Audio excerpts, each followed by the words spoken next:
thank our panelists here for joining, and for the attendees, thank you for joining us. My name is Quentin, member of the I Collective and one of the team members of A Gathering Basket Cookbook. I want to say thank you for joining us at this webinar for our rematriation issue. And at this point, I'm going to ask everyone here to introduce ourselves before we continue on in this conversation. I'll pass it over to Carlos. Hey everybody, hope everybody's having a good evening. So I'm Carlos Baca. I am the head writer of A Gathering Basket. Really fun program we've been messing with here for the last coming up on a year or something to that effect. Yeah, so anyway, I'm from Southern Ute here in Southwest Colorado, also Dene, and look forward to talking to y'all more tonight. I'll pass the mic to Becky. All right, so go swagwe kanyata gelu niungiet sungwehuene. Becky Webster niungiet slunige. Okaho niugit to load oniete aga niugada huanjot. Delungoane ni ugenyu. So what I just said in English is, greetings everybody. My name is Ganyata Gale, which means snow scattered here and there. My English name is Becky Webster. I'm Wolf Clan, I'm Oneida, and I grew up near Duck Creek that runs through the Oneida Reservation in Wisconsin. So we have a small 10-acre farmstead here on the reservation called Toslu. It means our foods, where we plant things. And we just have all kinds of fun getting to know our seeds, having our seeds rematriated to us, and sharing what we're learning with our local and extended communities. I'll pass it down to Shelley. Hello, my name is Shelley Buffalo, and I am from the Meskwaki tribe. Our settlement is located in central Iowa. I grew up on the settlement and around the settlement. And I don't know what else to say about that right now. I'm kind of melting because of the heat. But I'm just really glad to be part of this rematriation effort, and really thankful to be part of this discussion this evening. Fantastic. I guess I should also include in my introduction, I'm also Cree from Edmonton, Alberta area, and I'm actually tagging in from Tokyo, Japan. Everyone that's joining, if you do have questions, all the attendees, I will do my best to keep an eye on the chat. So if you do have a question, please put it in the chat. I'll be keeping an eye on that. And again, welcome. And this is going to be just a very free-flowing conversation. And let's get started. Carlos, did you want to take it away from here, or do you want me to ask the first question? No, I'm good. All right. I'll jump in there. I am going to throw my screen up real quick, and so everybody that has this issue and hasn't read it in a while, or if you don't have it, I don't know if Becky or Shelley have even seen the issue. Where to start? You know, this topic is a lot deeper. I was shared with both y'all when we were working on this issue, was that, you know, going into this, I really went into the mindset of our seed rematriation movement, and really moved really quickly from that into what rematriation looks like as Indigenous people, and how those things are tied together. So I think I will start with a quote out of this issue by Shelley that is really hard hitting, and I think really speaks to the impacts of colonization on us, and what it takes to rematriate not only, you know, through our sea work, but ourselves. And what they shared was that rematriation is like an exorcism. And I found that to be very, I mean, past the level of insightful, just the impact of it was very moving for me. And I think if you would be so kind, Shelley, could you have a little conversation about what that means to you?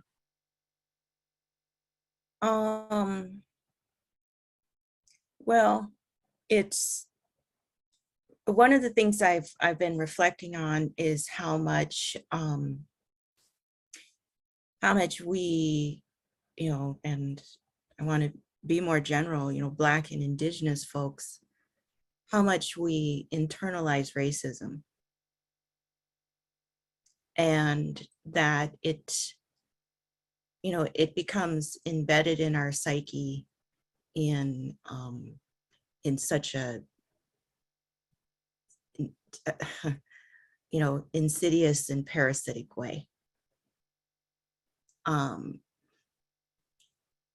then two, you know, all of the pressures and well, all of the pressures and policies of colonization has really like altered our mindsets too. So I guess, like, you know, just broadly what I'm saying is, like, we come to accept this as like I said, you know, the racism and the violence of colonization. We come to a certain extent, you know, we come to accept it. We incorporate it. We even internalize it in violence against ourselves and each other. And we don't even know what we're doing. You know, we don't even know that this isn't ours. This isn't something that's for us. And the beauty of rematriation, the healing power of it is that it quite simply teaches us that this rematriation, you know, seed rematriation of our food, it's all bringing us back into relationship with everything that nourishes us, as well as in relationship with the land, and I think, like, ultimately with each other, right? And relearning how to be in good relationship with each other. You know, that's like, and of course ourselves, which is probably, you know, one of the biggest hurdles to overcome. Yeah, definitely. I think I was just up in Denver this last week doing a thing with the American Indian College Fund, and we had a group of students from Navajo Technical University, culinary students there, and we had really a conversation about what it's like to go hungry on your own land, and like what the effects of colonization are on us, that a lot of us can be in our homelands and be so erased from actual connectivity to that place, right? And I know with both you and Becky, the removal process has that different effect, right? It has a different conversation. And I think to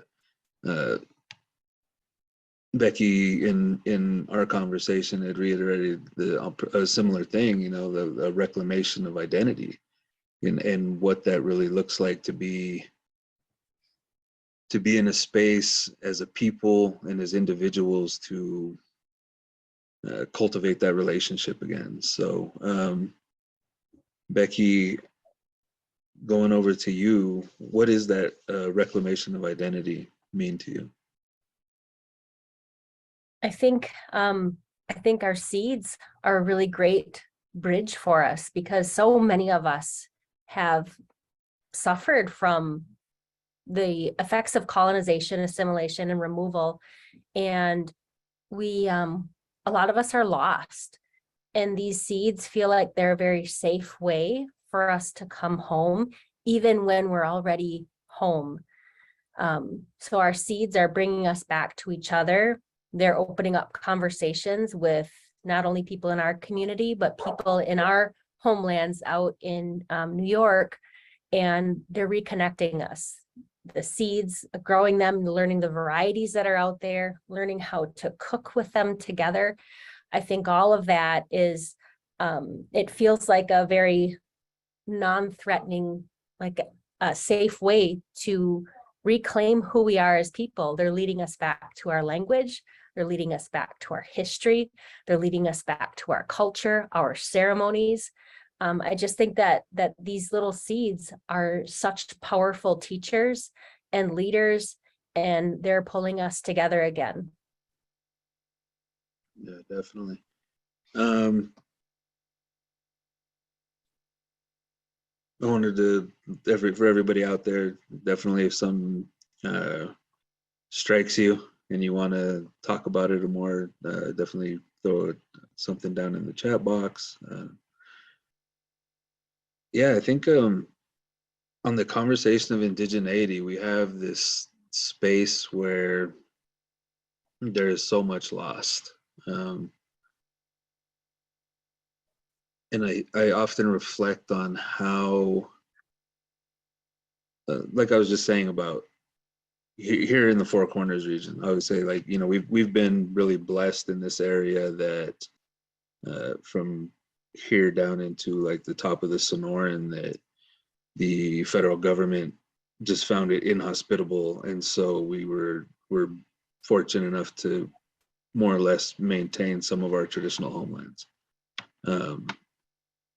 But in that conversation, saying that you can be in the place that your very creation story is from, that your very creation story and the cosmovision of your people exists within, that you can be so removed that you could starve on your own land, right? And in order to really step into this place that this rematriation movement in a lot of ways has pushed forward, like both of you have spoken towards, that reconnection, because what is indigeneity, right? Indigeneity is the cultivated relationship of space that you've existed in, right? I always put it as though it's that same relationship, that same intimacy that you have with your partner, with your children, with the animals and the plants in your caretaking. Those are what build the level of, not the level, the foundation of who we are. And whenever we step outside of out of the ecosystem, right, out of the ecology that we exist within, we find ourselves really broken, and colonization has done a really, really good job at that. So when you have something there in the chat.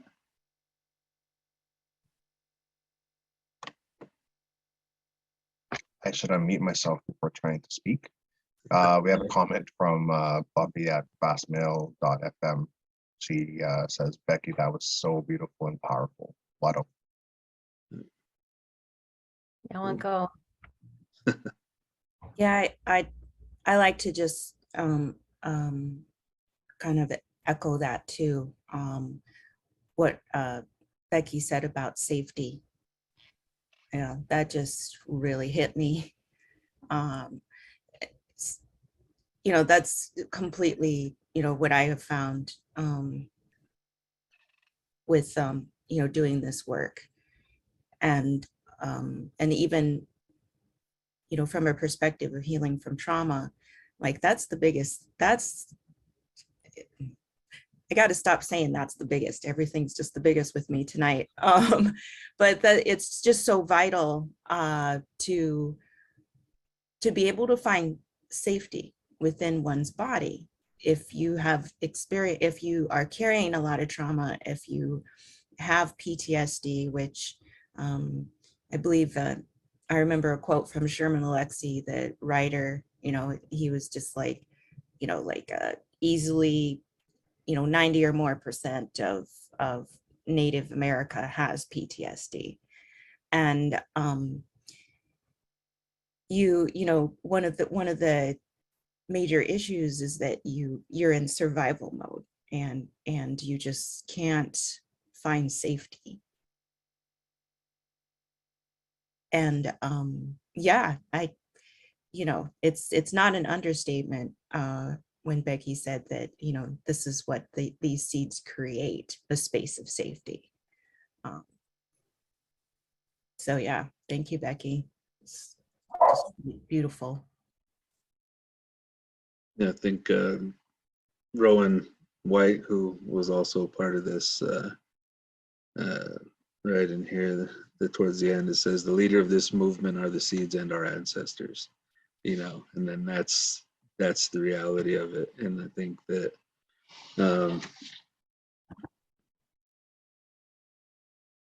we're really blessed in that, and that's still a lot of heavy lifting on our ancestors and our seeds, that we've been experienced all that level of trauma.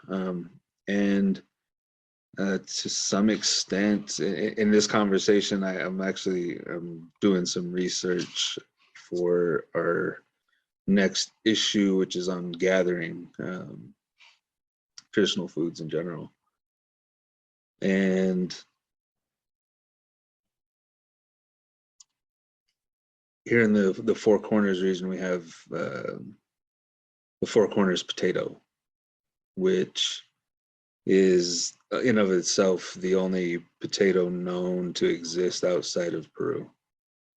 That it's from here, its genetics or everything are only of this place. And a couple archaeologists some years back were studying residue on some of the grinding stones in this region. And they found that the residue of these potatoes like 11,000 years back. And mind you, a lot of community doesn't really use them as much anymore.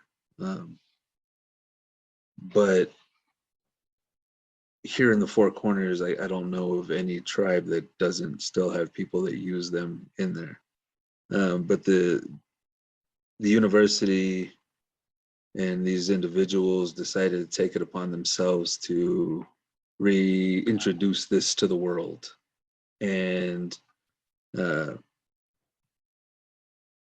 of that world being the USDA and geneticists, and taking away, not only taking the potato out of its home, which is problematic enough, removing it from the symbiotic relationship that it's had over millennia,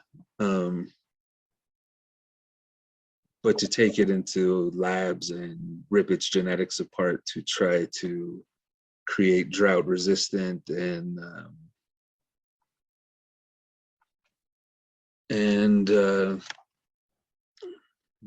disease resistant strains of russet potatoes, so these genes can find their ways into potatoes at McDonald's, more or less.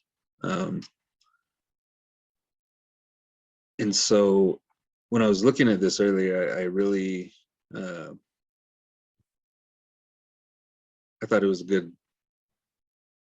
good piece of conversation that we could have this evening about this. And I had pulled this article up because there was something that was said, because this is being rematriated, right? This seed, It's just going about it in a really roundabout way, because a lot of the indigenous people that have caretaken this thing over all these years have really stepped to the front and been like, no, like this is not something that needs to happen, you know. But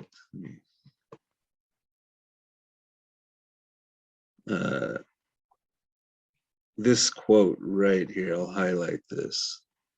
This is the geneticist speaking about our plants, right? So he's saying they wouldn't even particularly work to reclaim ownership rights because they are freely available sources. So what he's saying is that it's okay for a colonizer to take this into a lab because it doesn't grow on reservation lands. And I was wondering, in that both of you have done extensive work, you know, working within universities and private collectors and things like that. Or is this something that you've seen on that side of it?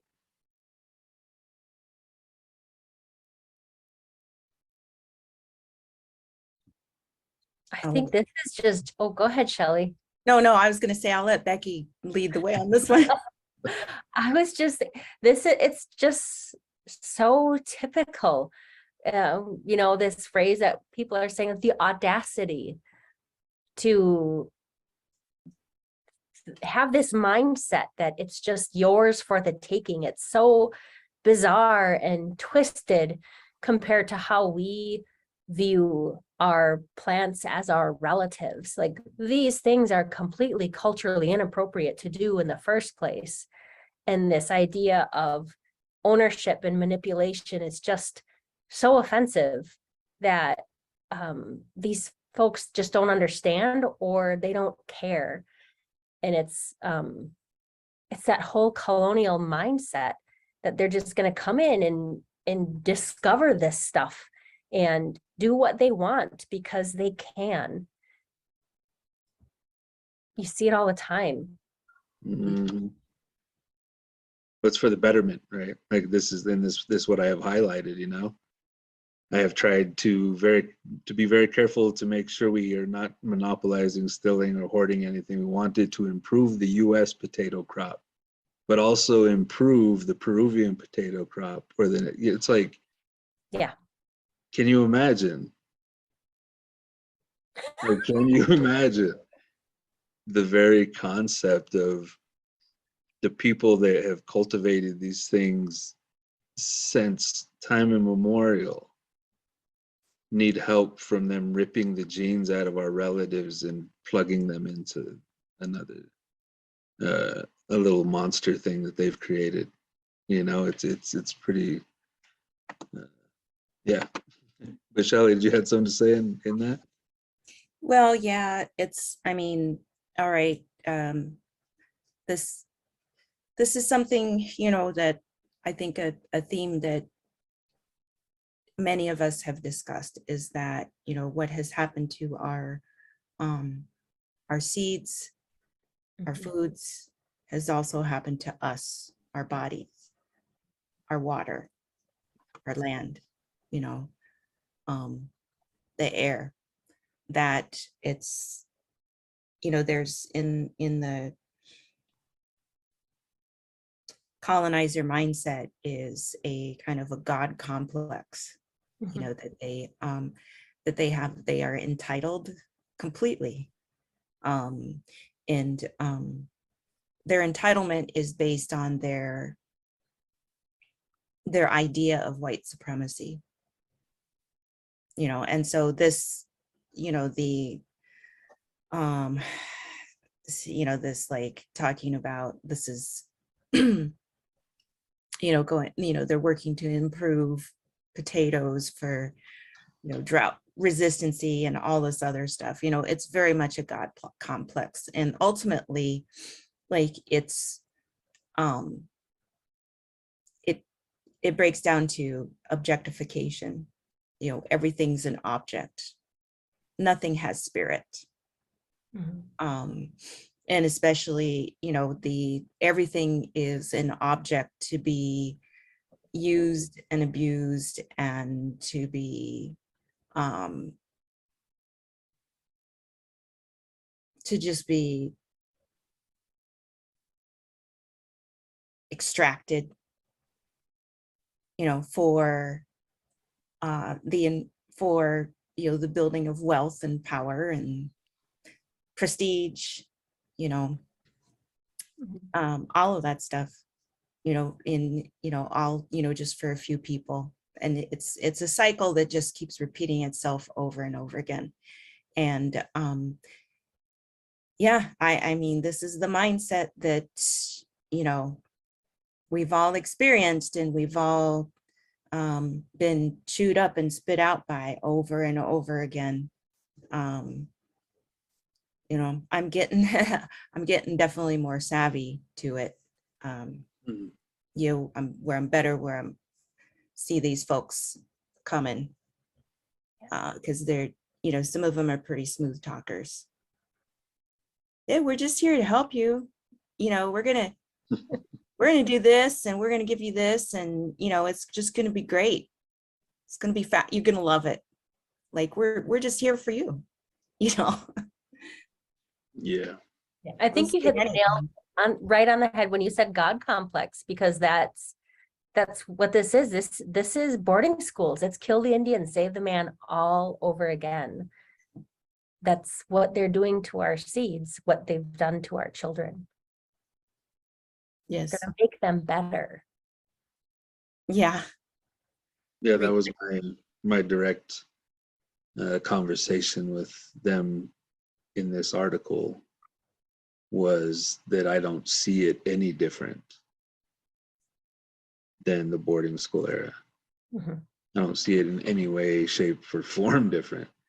You're stealing something from its home, from its family, and you're taking it to a lab, to a school, and dissecting it to make it into something that you find acceptable, and I just, it's pretty disgusting. And still, Yeah. the reason I brought it up, because it's still going on. This isn't like in the same motion that we're going into bringing all of our seeds back to the people and back home and going through that motion. On the other side of the spectrum is this. So that was my intent in bringing it up. Yeah, and for us, it's the same as the history of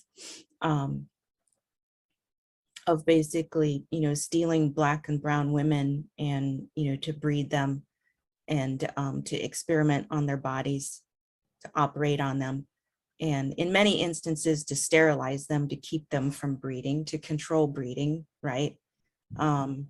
It's for Indigenous folks, it's all connected, and it's all the same God complex, that entitlement, that, oh, well, this is for the better of society. Don't think so. Right. Yeah, I mean, it's every day is war. That's for sure. Quentin, I want to definitely give you an opportunity to hop in here. I know you had a first question. You've answered it. I think the folks have answered the questions, and I'm just sitting here listening to Rebecca and to Shelley, and just like, wow. Like I'm like, obviously I've been in part of this of doing these issues of the a gathering basket cookbook that we've been working on here for the longest time, and I've never thought to myself as someone who knows everything. And as I've spoken with colleagues over here in Tokyo and family back home, when I talk about this project, I always tell them that, with everything that we do, every issue that we put up with, every cookbook meeting that we have, I'm always learning something new, because with me,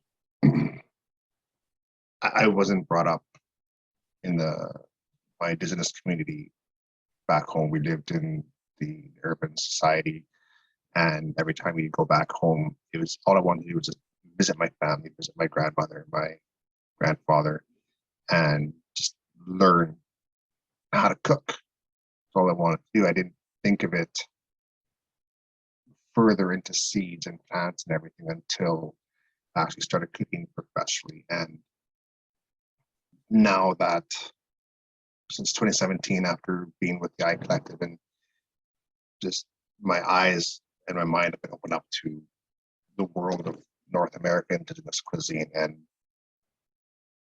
again, these conversations are great. They're meant to be had, and I'm always learning something. And yeah, I'm just in awe every time.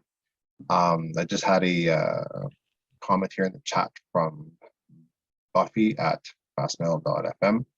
How do we shift our acts of rematriation away from responses to the colonizer occupation and toward the joy and responsibility of being Indigenous beings? She then follows up with, I think about regaining the Indigenous future we were always meant to have, from Luis Trevino and Vincent Medina. How do we get there? That's the question. Anyone like to take a stab at that one? So shall we talk about the rematriation effort with seed savers? I think that's one of the ways. Yeah, and to just go back to, like, I understand wanting to get away from, kind of like the talking about the trauma and the negative and stuff. But it's kind of like, first we have to understand the disease, where it's coming from, and then we can treat it. And so, yeah, we're spending, a fair amount of time talking about, the damage that's been done and continues to be done. But it's, we got to know where to focus our efforts, to fight the good fight. And it is, like, I hear you, like, I struggle to find joy. I do find it in gathering that milkweed and mulberries, even in 90-degree weather. And then like this morning I was checking the bison herd for pink eye, and that's, that's where I find joy. At the same time, like, one of my good friends, reflected on like the police violence specifically against Black bodies in the United States. And she said, yeah, this is terrorism, it's just on the daily. And so we're walking the line here between keeping an eye, on the oppressor, and to making sure, because they're definitely swift and wily and come up with new ways, always, to hold on to power and control. And on the other hand, yeah, just allow that joy and that bliss and that awareness of the what I call a real mind shift that happens when whether you're gardening or cooking, with your crew in the kitchen, or doing gathering, or these other kind of, and a lot of times just very simple hands-on activities that bring you back into relationship with your indigeneity. But it's, you know, this is, there is no escaping. There's just no escaping the reality of, you know, the history and the ongoing, you know, violence and oppression. And so it's just, it's something that, you know, I don't know, like getting beyond that, where, you know, us Meskwaki, we're warriors, we're a warrior tribe. We can sometimes barely get along with each other. But there's that recognition that, like, you know, we do have this fight in us. Let's focus that fight where it belongs, right? And then let's focus that love where it belongs. That's, you know, the balance that we're all trying to achieve.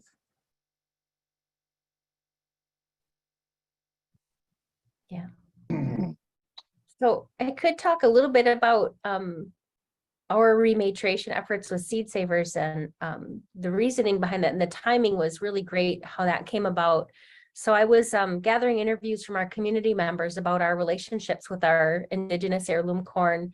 And one of the people I interviewed was my daughter, my youngest daughter. At the time, I think she was about 13 years old, and we homeschool our kids, so they're pretty well-versed in our Oneida history and how we were removed from what was New York, our other Haudenosaunee relatives.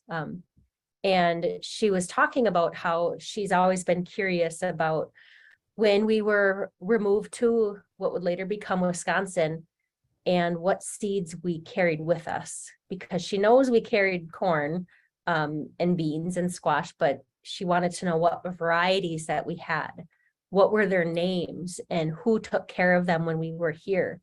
And then she also went on to say, well, because we knew we came here with a stock bridge and we knew there were Menominees here and Ho-Chunks here. And she said, I'm sure that we traded with them. I'm sure we got, you know, seeds from them too. So what were we growing here? Because we were an agricultural people. And when we were removed to Wisconsin right away, we started our agricultural lifestyle again to try to reinvigorate those relationships with our seeds. And then as part of Seed Savers Exchange, we were able to look at this spreadsheet of seeds that were available to rematriate to us.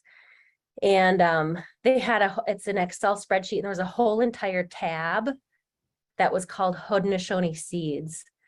I about lost my mind because there were so many seeds on here that we could just choose from. And I went a little bit crazy that first year with the bean varieties, but we took those beans home, we grew them out here, and then we returned them back to the community. And now all kinds of different families in our community are now caring for those Haudenosaunee varieties that our people may have grown here when we were removed here, or we may not have had a relationship with since we were removed from New York. And also the Menominee squash, which is on your screen here. Here's just, you know, one little seed from that Menominee squash. We also have Menominee heritage in us as well. But those are some of the seeds that our people had probably grown here and cared for. So when you get these seeds back from someplace like Seed Savers Exchange, who had been caring for them, we have an opportunity to grow them out and then share them with the community. We had a lot of Menominee folks come and ask us for these seeds, and we were able to return them. So I think that's all about that relationship building and that healing. But like Shelley said, you have to recognize what we're healing from, what has happened to us to have this mean so much to us, and why it's so important that we do this work and why we educate people so that we don't ever forget, and that these seeds will help us remember. Yeah, and it's I saw in the chat about a question about a particular seed or plant that you know, we're really attached to. And here at Meskwaki, we have had our corn in continuity, you know, for over 3,000 years. And but like as part of this Rematriation network, and then the Indigenous Chefing Network, I've come to care for a Taos Pueblo Hubbard squash, as well as one that's a cornfield pumpkin, which came via a community meal. You know, we ate the pumpkin and we saved the seeds, but the pumpkins came from originally from Dan Cornelius. And you know, and then there's a few more that have, you know, that are kind of like they make the circuit, and then you share the seeds and you find your favorites, and it's all of them, like all of them that are growing in my garden right now are family to me. You know, some of them are newer family, but it is, you know, it is about cultivating those relationships. And some of them you just, like the Taos Pueblo squash, it's just really pretty and it's really abundant. You know, it's just, as well as the pumpkin, it just brings me joy. I don't know why, you know, I just love it. But I also wanted to make that connection with people, you know, like for example, Becky and Carlos and Quentin, you know, I consider them family now, because, you know, we are actively cultivating, you know, we're cultivating relationships with each other. We are maintaining connections. Like Becky and I are in the upper Midwest, but Carlos and Quentin are, you know, located further out, but we still recognize those connections. We see each other. Like earlier, Quentin gave me a very kind compliment, you know, and he said, hey, the world needs more kindness, which is true. It's just huge. I really appreciate that, you know, and that's how we treat these seeds. You know, it's just I don't know. That's enough. I said enough on that. I'll pause. Just to reiterate the question that was asked by, sorry if I mispronounced this, abintrawis@gmail.com. The question was and is there a particular plant that you've been introduced to through rematriation that you especially connect with?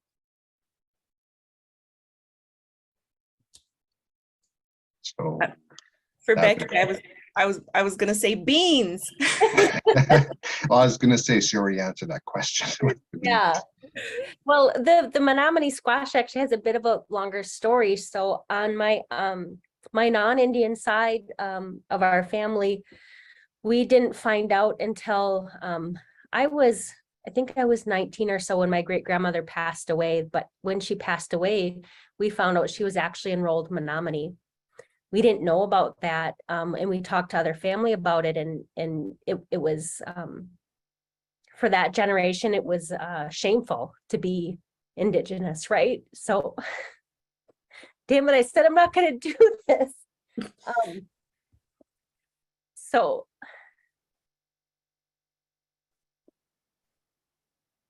Take your time. how horrible that must have felt for her ancestors to know that they were ashamed.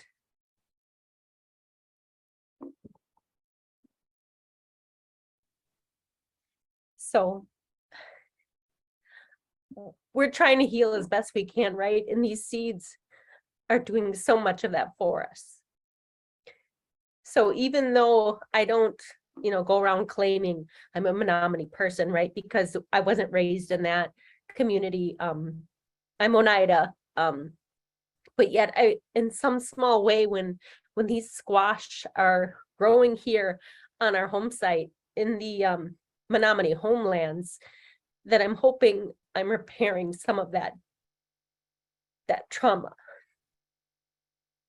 Mm-hmm. Yep. I see you, Becky. And like when you think you've got this, like like how long is it going to take to heal from this stuff? Just when we think we've got it, we don't got it. We have so much work to do. Mhm. Thank you, Yep. Becky. I'll fit that one too, just since we have so many crazy things going here at the farm as well. I think for me, we're in our second year of growing this white shell corn. And this corn it has a really interesting, I guess, the opposite spectrum of genetic theft. That this corn, which is grown in the San Luis Valley, which is like the southern valley of Colorado that connects into the northern pueblos. This white shell corn is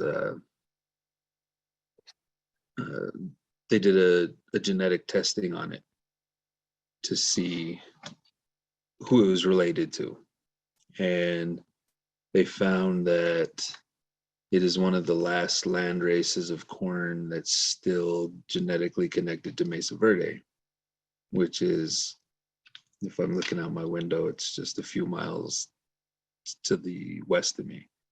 And so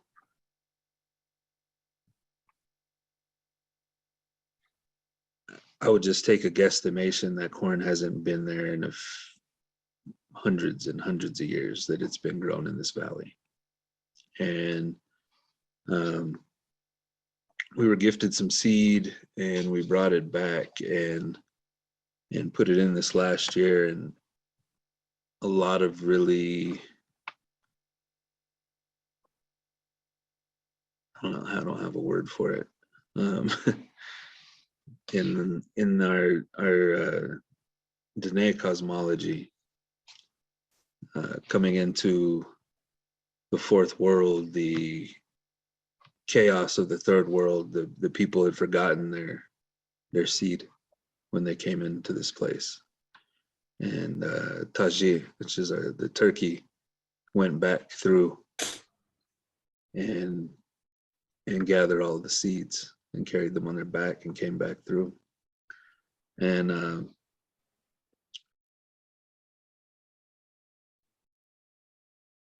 whenever we put up the seeds in this last year, we have turkeys. Anybody who follows Fourth World Farm knows the turkeys around here have their pictures all over the place.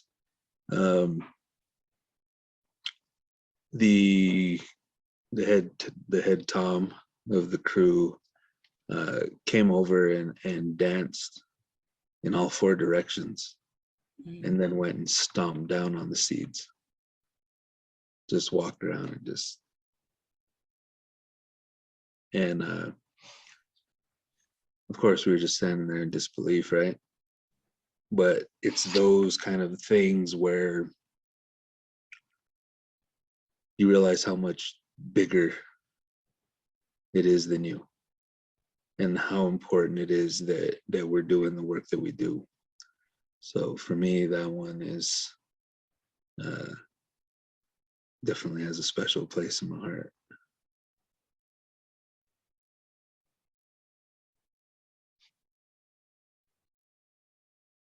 No more questions. I'm kidding. Yeah, enough questions. Wow. No. Yeah, for those that are attending, please don't hold back if you have questions. That's what we're here for. I mean, we can sit here and talk and converse for the next, well, for as long as we want, but we'd have to order takeout, I'm pretty sure. So I guess, like, for me, like, I love these conversations that we have, and I'm always learning something. And when I speak with my family back home, anytime through phone call or through actually being present, these conversations come up. And for, I guess, my question that I want to ask everyone is, if you are approached by the younger generation with regards to the work that you're doing, of rematriation, and they simply come straight out to you and they ask, what is rematriation and what is it that you do? What would be the response that you give to that young individual, whether it be a 3-year-old, a 5-year-old, a 6-year-old, or a young adult in their teens?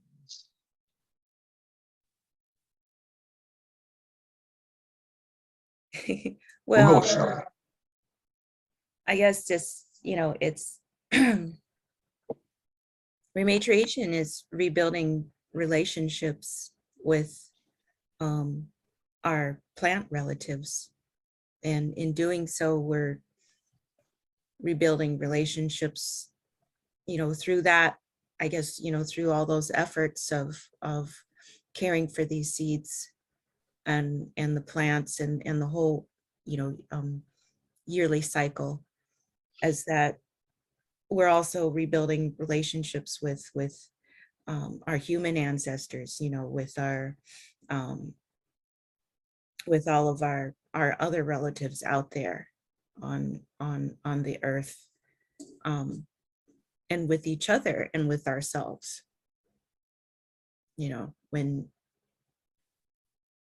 When Becky talked about the squash in her Menominee grandmother, that's, right there, that brought that relationship back, and even did a lot of healing, when over that time where people were really forced to try to assimilate for survival. It wasn't by choice, it was their survival mechanism. It's amazing what we'll do to survive. I know I'm like, this is like supposed to be for a kid. So I've got to go back to just, it's just like, this is, really going to help you to connect to your, I guess, your ancestors. So all of those that came before you, and that knowledge and that love and that care. So I guess that's like maybe like a good way of putting it to a 6-year-old kid, in a sentence. Wonderful, thank you. Becky or Carlos, what would be your vote? And so I'm going to elaborate a little bit more as to why I asked this particular question. It was just yesterday, actually, that I did a presentation on talking about Canada and Canadian culture through the Indigenous First Nation, Métis, and Inuit communities in Canada.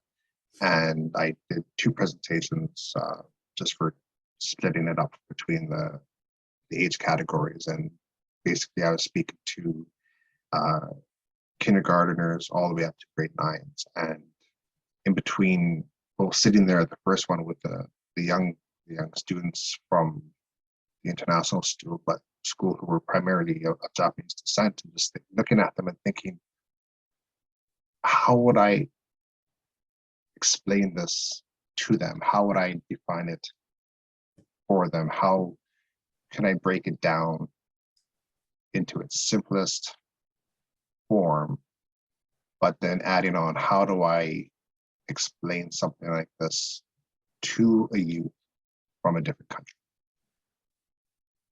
So then I was thinking, how would I just start with family back home, or non-Indigenous youth back in North America or Turtle Island, which is why I'm asking this question. So I would say that we welcome our heirloom seed relatives home, those ones that our people have historically cared for, but for some reason or another, somebody else has them. And we're providing a safe place for those seeds to grow and multiply. And then we turn around and share those with our community. So I think in a way, it's welcoming our seeds home so that we can grow them and share them. And it's different, when we talk to kids, it's different than those packets of seeds you buy from the garden center that have been modified and changed from what they had originally been. So these varieties are the varieties that have been handed down from generation to generation since, how we would say, since creation. So, and then also in that process of growing them out and sharing them with people, then they can get a bit, you know, I don't want to get too far afield, but when we talk about food sovereignty, it's really being able to have control of your own food system and being able to grow on your own terms in your own varieties that of your choosing, as we've seen from the pandemic, how broken our system is.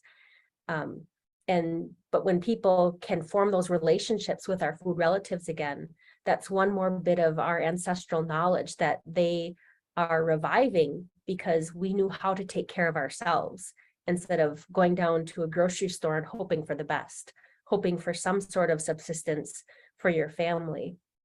But by returning these seed relatives to them, maybe they might not grow all their own food for themselves, but certainly they'll be in a better position to rekindle those relationships with those food relatives and learn how they can take care of those seeds, and the seeds in turn will take care of them. Carlos?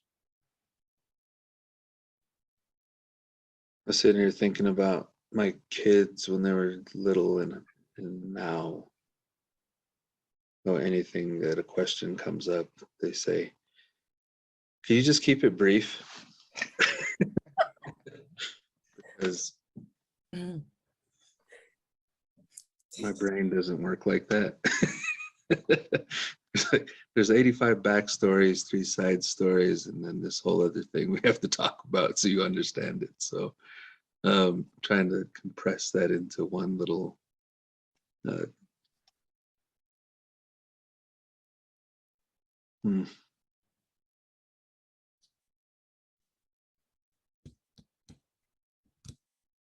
While guess you're I would say, oh, go ahead, Becky. oh no, go ahead. If you were still thinking, I was going to say something, but go ahead. I would say really that it's just reclamation of balance. I would say that it's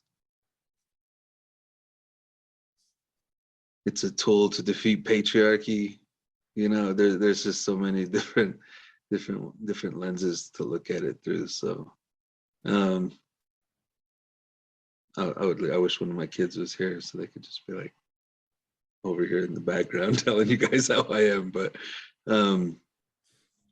yeah, I mean, it's just, for me, is really about maintenance of balance, you know, and the way that the structures that be and have been enforced on us have just really shattered that, you know. And anytime you're in the field, like we have youth groups here at the farm fairly regular, you know, and when we have indigenous groups, it's like watching that process. Like with kids I've been working with for years and years and years, you know, watching that process of how they grow and how they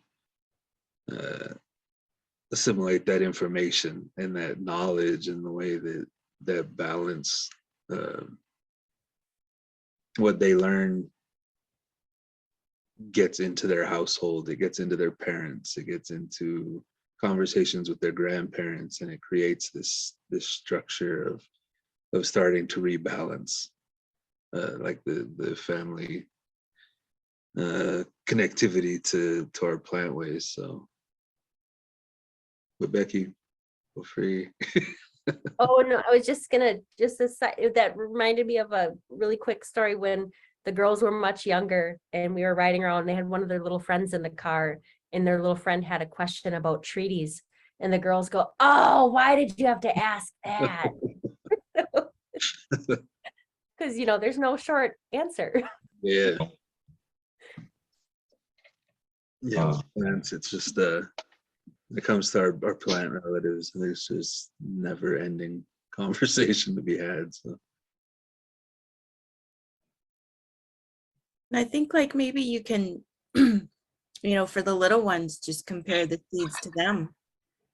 Like these seeds are amazing because you give them, you know, once again, like Becky said, safety, and care. Yeah. And they just grow and they blossom, and they're just so incredibly strong and resilient, and they just they're ultimately this huge gift.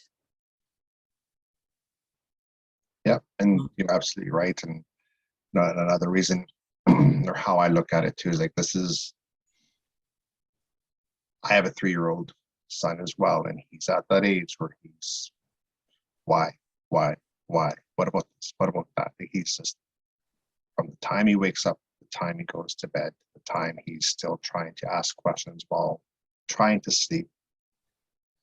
There's always questions, and especially when it comes to food and to plants, when we're out walking, there's all these questions. So it's like, hey, how should I answer this? How should I look at answering this? And then at the same time, I have a voice here going, how would Carlos explain this? Just because I always have Carlos in my head now. And that's a positive thing. It's a compliment, Carlos, because I'm challenging myself, because Carlos challenges me. And by challenging me, I become better, which means I become better educated. But then I have a son now, so I have to look at how to explain things to him in a way that he'll understand. And he may not understand it, but at least I'm planting that seed in him.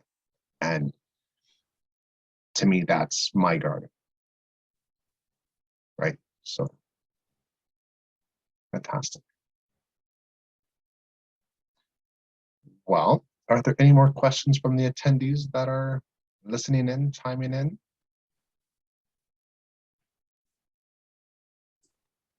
If not, oh, here's one. How can non-native allies of Indigenous rematriation best support the movement?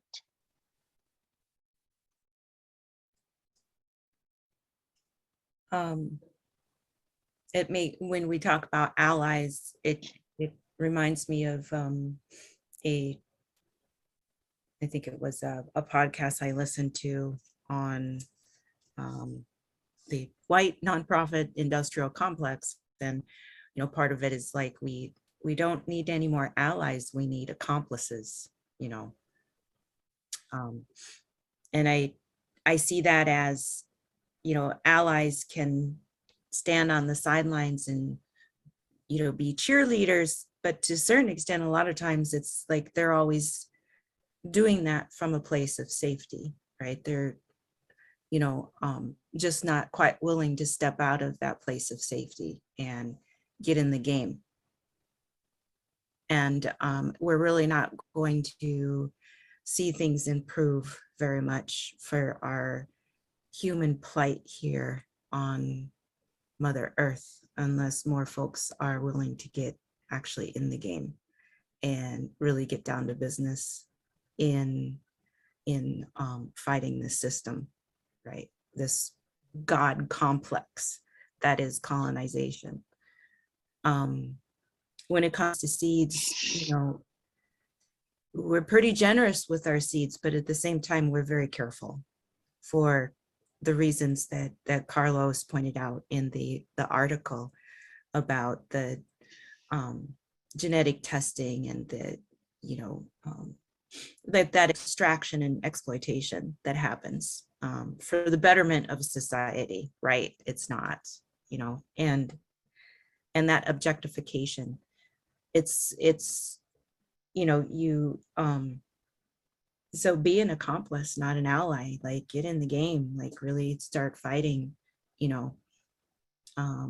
We have so many people who care across this planet. We really do have that potential for critical mass of human beings to stand up to this stuff. But you gotta, especially if you're coming from a place of privilege, of whiteness, you have to be willing to step out of, and also give up, be willing to give up some of that privilege too. I think so many people are invested in maintaining the status quo because they profit from it. They, their life their life of ease and prosperity is built on the backs of those that are exploited. So, and you can cheer us on all you want and stuff, but it's like, things aren't going to budge. Sorry to be not, and I'm just not going to sugarcoat it. I've been through too much, right? So has my parents, so has my grandparents, so has my great grandparents, so has my great great grandparents. We've been through a lot of violence, a lot of exploitation. We've had just about everything taken from us. So, like, don't take anymore. Don't be a taker. Don't, you've got to work on your own mindset, your own worldview. A lot of this is just, it's heart work. It's very personal. You got to just, to a certain extent, be willing to go to that dark night of the soul to turn things around. Thank you, Shelley. Becca or Carlos, did you want to add anything to that? Carlos, I did see you reply with land back. That's another. Yes. I mean, I get there's that ally word is really triggering in a lot of space. It's typically people decide that they're allies as opposed to a community deciding that there's somebody that's in allyship with them, and so it's a really interesting terminology, and definitely accomplice is the way to be. And when it comes to that conversation, land back is the basis of it in my personal mind.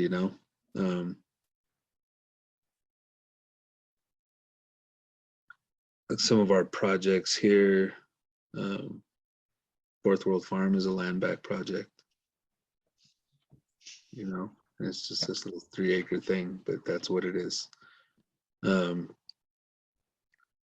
If you're part of that nonprofit industrial complex, that whole conversation right there, how do you funnel that money into handing land back to Indigenous people? I think that's a really important one. And even for us here in our own nonprofit, that's one of the main components of what we're working on right now. I don't know if Becky met Randolph while we were in Michigan. I know Shelley did. But between Fourth World Farm and Weasel Skin Farm, which are both in Ute territory, we've managed to get a pretty hefty sum of money that we're going to put exactly just towards land. But the fact that Indigenous hands have to go through white hands to get money to get Indigenous land back is a whole nother conversation, right? So like, definitely, if you're looking towards to accomplish something on towards what Shelley was speaking, that's my suggestion. Put land back in the hands of Indigenous people. Thank you. Yeah, Carlos. I hear what you're saying about the word ally. At the same time, I was an attorney for my tribe for 13 years before switching. And part of the reason I had left that career to join academia is because of endless lawsuits from a local government that was blatantly racist and just wanted us to disappear. a town located on our reservation. So I'll take ally any day over those people because of what that does. At the same time, that doesn't mean you get a free pass, right? There's going to be times where we're not in the room. There's no Indigenous person in the room. So we're going to count on those accomplices. I do like that term a whole lot better. We're going to count on those accomplices to make room for us or say something for us. But at the same time, make room for us. There are enough Indigenous people now who are regaining all of these things. We're getting education with our seeds. We're learning about our history, our language, our culture. We're earning these colonial degrees. We are able to go out there and speak for ourselves a lot of times. So we don't always need to have our allies at the microphone, right? Just make room for us to tell our own stories using our own voices. So I think that is critically important. And also when we do so, don't expect that we're going to do that for free. Stop trying to extract knowledge from us and expertise from us and ask and ask and ask without giving anything back to us, because you know damn well if we were a white man, you would be paying us. So that's one of the things that's really triggering, is when people want to come to either our farmstead or they want us to come speak at some conference, that they're like, oh, it should be an honor. You're getting exposure. No, you came to me asking for my knowledge. You need to pay for that. I'm tired of people asking and asking and taking and taking. So if you want to be a good ally or you want to be a good accomplice, make room for us and compensate us for those things that we hold that are valuable. Well said. Mm. Any other questions from our attendees? Thank you all for your time and energy and patience today. I apologize for using a whitewash word for the fear of stepping on toes. Listening as an Indian woman for another continent, and I need to decolonize my vocabulary. We thank you kindly for your reply. Well, if there are no more questions coming in, we did cover a lot of ground in the past hour, 17 minutes. With that being said, then, because I know it is getting late, and I'm going to say one thank you to all the attendees who joined us this evening. I almost said morning because I forgot I'm here in Japan and it's in the AM. But thank you for everyone who joined, and thank you to Rebecca and to Shelly. Carlos, thank you for being part of this as always. And just thank you for sharing. Thank you for your stories, and thank you for everything that it is that you're doing and for contributing to the work that the iConnect is doing as well. With that being said, thank you to everyone, and I hope we all have a good evening. All right, take care, everyone.